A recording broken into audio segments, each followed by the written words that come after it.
Patuloy ang pinaigting na suporta ng administrasyon ni Pangulong Ferdinand R. Marcos Jr. sa sektor ng agrikultura. Sa katunayan, halos 500 magsasaka sa Cebu at Bohol ang sa wakas ay may titulo na ng lupa na matagal na nilang sinasaka. At hindi lang yan dahil kahit mga makinarya, ipinagkaloob din ng pamahalaan. Si Jessie Atienza ng PTV Cebu sa sentro ng balita. Hindi makapaniwala si Tomas na hawak na niya ang titulo ng lupa na nakapangalan sa kanyang yumaong ama. Dahil sa wakas, matatawag na nilang kanila ang lupang kanilang matagal nang sinasaka sa balabunduking bahagi ng Danau City. Aniya, hindi na sayang ang pinagpaguran ng kanilang amang bumuhay sa kanila sa pamamagitan ng pagsasaka. Abot na mo na koming kalipay, bisagwa na siya. Iyaming gibinla na ni. Na koming kalipay, nagpasalamat ni President Marcos na natag niya among titulo. Laking tuwa din ng magsasaka na si Tatay Remigio nang matanggap mula kay DAR Secretary Conrado Estrella III ang kanyang titulo na matagal na niyang inaasam. Dekada 80 pa lang ay nagsasaka na rin siya sa bayan ng Talibon sa lalawigan ng Bohol. Panatag na siya ngayon dahil maituturing na niyang sa kanya ang lupa na sinasaka. Salamat ko ni Bongbong Marcos nga ihatagan ni Laboy na po na sekretary Conrado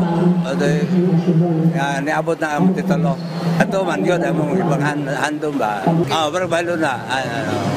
Why dagang mo urat na to ba nga? Di man na mo. Ano ba? Ayon sa Department of Agrarian Reform, nasa mahigit 800 Certificates of Land Ownership Award o CLOA ang kanilang naipamahagi sa mga lalawigan ng Bohol at Cebu, kung saan nasa halos 500 agrarian reform beneficiaries ang makikinabang. Well, sabi nila noon, imposible.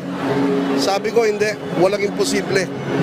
Sa administrasyon ng ating mahal na Pangulo, si President Ferdinand Bongbong Marcos Jr., walang imposible kung para sa mga magsasaka. Kaya ito, nakikita ninyo ngayon, yung mga matagal na nilang hinintay na titulo, inilalabas natin. Pagkatapos, hindi lang titulo, libreng lupa pa para sa ating mga magsasaka. Kailangan lang dahil sila ang nagpapakain sa atin. Dagdag ng kalihim, target ng administrasyon ni Pangulong Ferdinand R. Marcos Jr.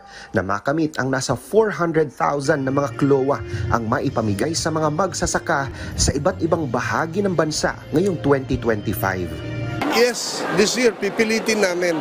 Kasi noon, medyo hindi kami makaharangkada ng gusto dahil may mga dapat kaming ayusin na mga problema.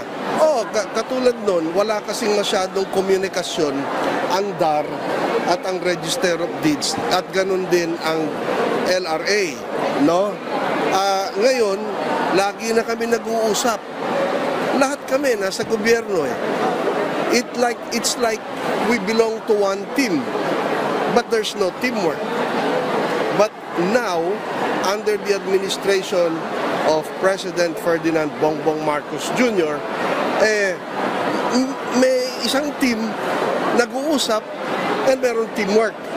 Nasa mahigit 6,000 na Certificates of Condonation with Release of Mortgages o COCROM din ang naipamahagi ng DAR. Nagbigay din ng traktora at delivery vehicle ang Department of Agrarian Reform sa mga magsasaka para matulungan silang makakuha ng mas magandang oportunidad at sa pag-unlad ng kanilang pamumuhay. Mula sa PTV Cebu, Jessie Atienza para sa Pambansang TV sa Bagong Pilipinas.